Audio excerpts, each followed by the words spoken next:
السلام علیکم دوستو، کیسے ہو آپ سب؟ میں ہوں اریج اور آپ ہیں اس وقت میرے یوٹیوب چینل اریج شاہ ناولز پہ۔ آپ کے رائٹر کو لگا ہوا ہے زکام، فلو، شو شو شو۔ یار کل تو آپ لوگوں کا رسپانس بڑا ہی اچھا تھا، میں بڑی خوش ہو گئی۔ میں کہا چلو جی شاذل کو تھوڑا بہت پیار تو مل رہا ہے، ورنہ آپ لوگوں نے تو اس کو ایسے سائڈ لائن کیا جیسے کوئی لینا دینا ہی نہیں، بس دھامیار زران بارک یہی سب کچھ ہو رہا ہے۔ چلو کوئی نہ، کوئی بات نہیں، ہوتا ہے۔ ہم آج شاذل کی ایپیسوڈ کی طرف آ جاتے ہیں۔ ویسے بھی یہ ناول اتنا رومانٹک ہے نہیں کہ میں آپ لوگوں سے زیادہ امید رکھوں، یہ بس ایک سٹوری تھی جو کہ کچھ حد تک ریئل لائف پر ہے، لیکن میں بھی ریئل لائف کے قصے آپ لوگ زیادہ پسند نہیں کرتے اور پھر نشے کے ٹاپک کو اتنا زیادہ ہائی لائٹ نہیں کیا جاتا، لیکن پھر بھی میں شکر گزار ہوں کہ آپ لوگ محبت دے رہے ہو اور یہ میرے لیے بہت بڑی بات ہے۔ تو لیٹس اسٹارٹ آج کی episode with out wasting time. جان تیرے قدموں چ رکھی ہو یہ قسط نمبر 36۔ ہاں کل 2 گٹھی دی تھی، مجھے یاد ہی نہیں رہا۔ قسط نمبر 36، تحریر اریج شاہ۔ یہ والے کپڑے دیکھو کیسے لگ رہے ہیں، یہ تم شادی کے بعد پہننا۔ فی الحال ہم لہنگا لینے آئے ہیں تمہارے لیے۔ وہ اسے خوبصورت سا ڈریس دکھا رہا تھا جب اس نے بنا اس کی اجازت ایک ڈریس پیک بھی کروا لیا۔ وہ گھور کر رہ گئی اسے۔ اگر اپنی ہی پسند کا لینا تھا تو مجھے ساتھ لے کر کیوں آئے؟ اس نے غصے سے پوچھا، ایکشن مارنے کے لیے کہ بیوی والا ہو گیا ہوں؟ وہ آنکھ دبا کر بڑی ڈھنڈائی سے بولا تھا، یہ والا چینجنگ روم میں جا کر چینج کر کے دکھاؤ مجھے کہ کیسا لگ رہا ہے۔ وہ ایک ڈریس دیکھ کر اسے دینے لگا تھا۔ وہ انکار کرتے رہ گئی، لیکن وہ اسے چینجنگ روم کے دروازے کے اندر کر کے خود اور شاپنگ کے لیے نکل چکا تھا۔ شاذل میرے بچے، اسے اپنے پیچھے سے کوئی جانی پہچانی سی آواز سنائی دی تھی۔ وہ حیرت سے مڑ کر دیکھنے لگا تھا کہ یہ انسان کون ہے جس کی آواز میں اتنا درد ہے۔ اس نے مڑ کر دیکھا تو پہچاننے میں زیادہ وقت نہیں لگا تھا۔ ہاں اسے حیرت ہوئی تھی کہ انہوں نے اسے کیسے پہچان لیا اتنے سالوں کے بعد، لیکن انہیں دیکھ کر کوئی احساس نہیں جاگا تھا، کوئی تکلیف نہیں ہوئی تھی۔ ہاں بس آنکھوں کے سامنے وہ 4 راتیں آ گئی تھی جن میں وہ رو رو کر اپنی ماں کو پکارتا تھا۔ کون ہے آپ؟ میں نے آپ کو پہچانا نہیں، وہ سرد مہری سے بولا۔ شاذل، میں تمہاری ماں ہوں، میں تہمینہ ہوں، تمہاری ماں جس نے تمہیں جنم دیا۔ دن رات تم سے ملنے کی دعائیں کرتی ہوں، دن رات تمہیں دیکھنے کی خواہش کرتی ہوں، لیکن تم تو کہیں نہیں ہو، کہیں بھی نہیں ہو۔ تم نے مجھے نہیں پہچانا، میں تمہاری ماں ہوں۔ وہ اس کے سینے سے لگے سسک کر رونے لگی تھی جب اس نے ایک جھٹکے سے انہیں خود سے دور کیا۔ میں نے کہا میں آپ کو نہیں جانتا، اور میری ماں آپ نہیں ہو سکتی۔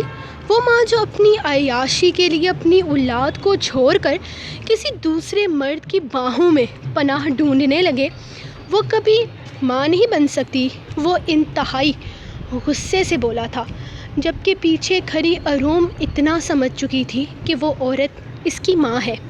شاذل، اس طرح مت کہو، کم سے کم ان کی بات سن لو۔ وہ آگے بڑھ کر اسے سمجھانے کی کوشش کرنے لگی جب وہ اس کا ہاتھ پکڑتا اسے گھسیٹتے ہوئے اپنے ساتھ لے جانے لگا۔ تمہارا کوئی تعلق نہیں ہے اس عورت سے، اور نہ ہی تم اس سے ہمدردیاں جتانے کی ضرورت ہے۔ آئی میری بات سمجھ میں تمہیں؟ وہ غصے سے کہتا اسے گھسیٹتے ہوئے گاڑی میں لے گیا تھا۔ شاذل، یہ کیا طریقہ ہے؟ کم سے کم تم ان سے بات کرو۔ وہ گاڑی سٹارٹ کر چکا تھا۔ میں نے کہا میرا ان سے کوئی واسطہ نہیں ہے، دور رہو اس سے، وہ غصے سے دہارا تھا۔ میرا تم سے بھی کوئی واسطہ نہیں ہے، تم سے بھی دور رہنا ہے مجھے۔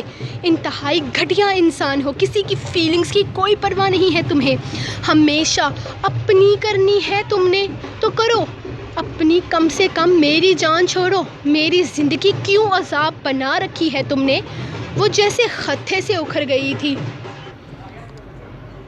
ہمیشہ اپنی کرنی ہے تم نے تو کرو اپنی، کم سے کم میری جان چھوڑو، میری زندگی کیوں عذاب کر رکھی ہے تم نے؟ وہ جیسے ہتھے سے اکھڑ گئی تھی، جبکہ وہ گاڑی فل سپیڈ میں آگے بڑھاتا اس کے گھر کے باہر روک چکا تھا۔ مجھے شرم آتی ہے تم جیسے انسان سے کوئی تعلق رکھتے ہوئے میرے گھر بارات لے کر مت آنا۔ تمہارے جیسے انسان کے ساتھ میں کوئی تعلق نہیں رکھنا چاہتی۔ میں جلد سے جلد تم سے طلاق کا کیس کروں گی، تم میرے قابل نہیں ہو، تم سے میں ڈیورس لے کر رہوں گی۔ وہ غصے سے گاڑی سے باہر نکلتے ہوئے بول رہی تھی، جبکہ وہ گاڑی آگے بڑھا لے گیا تھا۔ میں کچھ نہیں کر سکتا۔ وہ کسی بھی طرح رخصتی کے لیے مان نہیں رہی، یہاں تک کہ کچھ کہہ رہی ہے کہ وہ گھر چھوڑ جائے گی۔ اور تو اور اس نے اپنی پڑھائی کے لیے کراچی یونیورسٹی میں ایڈمیشن لے لیا ہے۔ وہ کل کراچی جا رہی ہے۔ وہ شاذل سے کوئی تعلق نہیں رکھنا چاہتی اور میں اسے مجبور نہیں کر سکتا۔ میں ان سب معاملوں میں اتنا ہی بے بس ہوں جتنی کہ تم بے بس ہو۔ میں اپنی بیٹی کے ساتھ کوئی زبردستی نہیں کر سکتا۔ اگر وہ شادی کے لیے راضی نہیں ہوتی تو میں کبھی بھی دیر نہ کرتا، لیکن مجھے خود شاذل پر یقین ہے کہ وہ اسے خوش رکھے گا، لیکن میری بیٹی کی مرضی بھی تو اہمیت رکھتی ہے نا۔ وہ سومیا کی طرف دیکھتے ہوئے بول رہے تھے۔ اس واقعے کو 1 ہفتہ گزر چکا تھا۔ رخصتی کی ڈیٹ آ کر گزر بھی گئی تھی، لیکن اروم کے منہ پر ایسا انکار لگا تھا کہ وہ ہاں میں بدلنے کو تیار نہ تھی۔ عروج نے بھی اسے سمجھایا تھا۔ پھپھو الگ روز آ کر اس کی منتیں کرتی تھی۔ شاذل اکثر رات اوور ڈوز کر کے گھر واپس آتا تھا اور ان سب چیزوں کا کوئی نتیجہ نکل ہی نہیں رہا تھا۔ وہ کالج گیٹ سے باہر نکلی تو اچانک گاڑی اس کے سامنے آ رکی تھی۔ اس نے غصے سے گھور کر ڈرائیونگ سیٹ پر بیٹھے شاذل کو دیکھا تھا اور پھر اگنور کرتے ہوئے آگے بڑھ گئی۔ بات سنو میری، تم اس طرح مجھے اگنور نہیں کر سکتی۔ سمجھ میں آ رہی ہے تمہیں میری بات؟ وہ غصے سے اس کے پیچھے پیچھے آ رہا تھا، جبکہ وہ اسے اسی طرح سے نظر انداز کر رہی تھی جیسے اسے سن ہی نہ رہی ہو۔ جبکہ شاذل پہلے تو برداشت کرتا رہا اور پھر جب برداشت سے باہر ہوئی، اس کا ہاتھ پکڑ کر زبردستی اسے گاڑی کی فرنٹ سیٹ پر پھینک دیا اور خود آ کر دوسری طرف بیٹھ گیا۔ سمجھ میں نہیں آ رہی تمہیں میری بات؟ کب سے کہہ رہا ہوں کہ میری بات سنو، ضروری بات کرنی ہے، لیکن تمہارے دماغ میں تو فضولیات بھری ہوئی ہیں۔ اس عورت کے لیے مجھ سے تعلق ختم کر رہی ہو تم جانتی بھی ہو اس عورت نے میرے ساتھ کیا کیا ہے؟ اپنے عاشق کے لیے وہ اپنا بیٹا چھوڑ کر چلی گئی تھی اور تم کہتی ہو کہ میں اسے عزت دوں۔ وہ گاڑی غصے سے بھگا رہا تھا، جبکہ ان انجان روڈز کو دیکھتے ہوئے وہ سمجھ نہیں پا رہی تھی کہ وہ اسے کہاں لے کر جا رہا ہے۔ شاذل خان، مجھے میرے گھر جانا ہے، وہ غصے سے بولی تھی۔ گھر ہی لے کر جا رہا ہوں تمہیں، اس گھر جہاں تم اور تمہارا شوہر دونوں ایک ساتھ رہ سکیں۔ تمہارے بابا کو فون کر کے انفارم کر دیا ہے میں نے، تاکہ وہ پریشان نہ ہو۔ کیا مطلب ہے تمہاری اس فضول بات کا؟ کہاں لے کر جا رہے ہو مجھے؟ وہ غصے سے بولی تھی، جبکہ اس کے غصے کو ایک مسکراہٹ کے ساتھ وصول کر کے وہ گاڑی کی سپیڈ تیز کر چکا تھا۔ تمہیں سوات پسند ہے نا؟ سوات کا ایک خوبصورت بنگلہ خریدا ہے میں نے، تمہارے نام پر اروم پیلس، ہم دونوں وہاں رہیں گے، اپنی شادی شدہ زندگی وہیں پر گزاریں گے اور بہت خوش رہیں گے، ہمیں کسی اور کی ضرورت نہیں۔ وہ مزے سے بول رہا تھا جبکہ اروم کی حیرت کی تو کوئی انتہا نہ رہی تھی۔ یہ کیا بکواس کر رہے ہو تم؟ میں تمہارے ساتھ کہیں نہیں جا رہی، وہ غصے سے کہتی، گاڑی کا دروازہ کھولنے کی کوشش کرنے لگی تھی جو لاک ہونے کی وجہ سے کھل نہیں رہا تھا۔ یہی بکواس اب حقیقت ہے اروم بی بی، میں اور تم اب ساری زندگی ایک دوسرے کے ساتھ رہیں گے، کوئی ہمیں الگ نہیں کر سکتا۔ تم میرے نکاح میں ہو اور میں تمہیں کہیں پر بھی لے جانے کی پوری آزادی رکھتا ہوں۔ تمہارے بابا سے مشکل سے ہی صحیح لیکن میں نے اجازت لے لی ہے۔ اب تمہیں میرے ساتھ رہنا ہے، میرے ساتھ چلنا ہے، ہم دونوں ایک دوسرے کے ساتھ رہیں گے۔ وہ مزے سے بول رہا تھا جبکہ وہ ہر ممکن کوشش کر رہی تھی گاڑی کا دروازہ کھلنے کی، جو کھلنے کا نام نہیں لے رہا تھا، اور اس ضدی شخص کے سامنے وہ بے بس ہو کر رہ گئی تھی۔ اسے کچھ سمجھ میں نہیں آ رہا تھا وہ کیا کرے، وہ اسے کیسے لے کر جا رہا تھا، وہ کیسے بچے اس سے، کیسے اپنی جان چھڑائے۔ وہ پوری طرح سے بے بس ہو گئی تھی اس کے سامنے اور وہ اس کی بے بسی پر خوش تھا۔ یہ کیا ہے سارا؟ وہ ایک پاؤڈر سا اس کے سامنے رکھ رہی تھی جب اس نے حیرت سے پوچھا۔ یہ زندگی کا اصل مزہ ہے میری جان، سکون ہے، یہ زندگی کو انجوائے کرو، اس سے بہت مزہ آئے گا، وہ ڈرگز اس کے سامنے رکھتے ہوئے کہہ رہی تھی، اور ساتھ میں وہ خود بھی ڈرگز لے رہی تھی۔ وہ چاہت ڈرگز کا نام سن کر تھوڑا پریشان ہوا تھا، لیکن وہ سارا کے آرڈرز فالو نہ کرتا تو شاید وہ غصے میں آ کر اس سے بریک اپ کر لیتی، اور اگر اس کا بریک اپ ہو جاتا تو جو عیاشیاں وہ سارا کے ساتھ کر رہا تھا سب یہیں رہ جاتی۔ سارا، یہ غلط ہے، ہمیں نہیں کرنا چاہیے، سمجھنے کی کوشش کرو، اس سے زندگی خراب ہو سکتی ہے۔ وہ اسے سمجھا رہا تھا جب سارا نے زوردار کینکا لگایا، ارے میری جان، یہ تو زندگی کا اصل مزہ ہے، اصل سکون ہے، اور تم کہتے ہو کہ زندگی برباد ہو جائے گی، اس سے بھلا کہاں زندگی برباد ہوتی ہے، اس سے تو زندگی سنبھل جاتی ہے، سب سیٹ ہو جاتا ہے، ہر دکھ ہر غم بھول جائے گا۔ تم بھی لو، تمہیں تو آتا ہی نہیں ہے نا یہ یوز کرنا، مڈل کلاس میں، او یو پور بوائے، مڈل کلاس میں تمہیں بتاتی ہوں یہ کس طرح سے استعمال کیا جاتا ہے۔ وہ ناک کو ٹیبل کے قریب لے جاتے ہوئے گہرا سانس لے رہی تھی۔ چلو اب تمہاری باری، وہ اس کے سامنے ایک لمبی پاؤڈر کی لکیر کھینچتے ہوئے کہنے لگی تھی تو وجاہت مجبور سا ٹیبل پر جھکنے لگا۔ مجبوری؟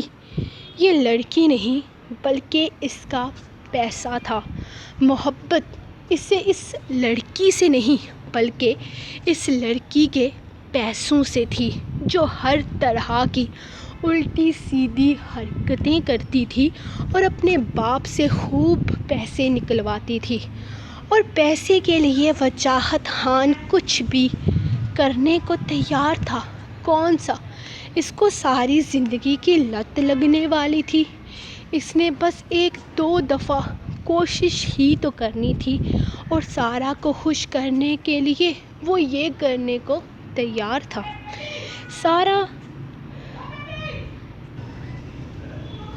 سارا کو خوش رکھنا بہت ضروری تھا۔ وہ خوش رہتی تھی تو اسے خوش رکھتی تھی، اس لیے اس نے اس کے حکم پر فوراً عمل کرتے ہوئے اس چیز کو اس طرح سے استعمال کر کے دکھایا تھا۔ لیکن جیسے ہی وہ ڈرگز اس کی رگوں میں اترتا تھا، کھانسی کا ایک شدید دورہ پڑا تھا اور آنکھوں کے سامنے اندھیرا چھانے لگا تھا۔ اس کے ساتھ بیٹھی لڑکی زور زور سے کینکیں لگا رہی تھی، تم نے ثابت کر دیا کہ تم سارا خان کے بوائے فرینڈ ہو، وہ کہکا لگاتے ہوئے اس کے گال پر اپنے لب رکھ چکی تھی، جبکہ وجاہت کی حالت خراب ہونے لگی تھی۔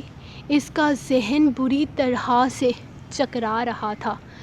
اسے لگ رہا تھا جیسے پوری دنیا اس کی آنکھوں کے سامنے گھوم رہی ہے۔ نہ وہ ٹھیک سے آنکھیں کھول پا رہا تھا اور نہ ہی بند کر پا رہا تھا۔ عجیب سی بے چینی اندر تک سرایت کر چکی تھی، جبکہ وہ پوری طرح سے بے بس تھا۔ یہ ڈیل کسی اور کے ہاتھ کس طرح سے چلی گئی؟ وجاہت بتاؤ مجھے، وہ تمہارے ہاتھ سے یہ ڈیل نکال کر کیسے لے گیا؟ بابا غصے سے پاگل ہو رہے تھے، جبکہ وجاہت ٹھیک سے اپنی آنکھیں تک کھول نہیں پا رہا تھا۔ تم نے یہ میٹنگ اٹینڈ کیوں نہیں کی؟ ایسا کیا کر رہے تھے تم؟ میٹنگ سے زیادہ ضروری کہ تم اس میٹنگ کو چھوڑ گئے؟ وجاہت جواب دو مجھے، میرا لاکھوں کا نقصان ہوا ہے، یہ پیسہ میں کدھر سے پورا کر کے کمپنی کو دوں گا؟ وہ شور مچا رہے تھے، جبکہ وجاہت کبھی صوفے پر بیٹھ جاتا تو کبھی اٹھ کر کھڑا ہو جاتا۔ شاہد صاحب غصہ کر کر کے تھک ہار کر اس کے سامنے سے اٹھتے اندر کی طرف جا چکے تھے، جبکہ وہ انہیں دیکھتا رہا تھا اور پھر وہیں صوفے پر آنکھیں بند کرتے ہوئے ہوش و حواس سے بیگانہ ہو گیا۔ گاڑی ایک بے حد خوبصورت بنگلے کے باہر رکی تھی۔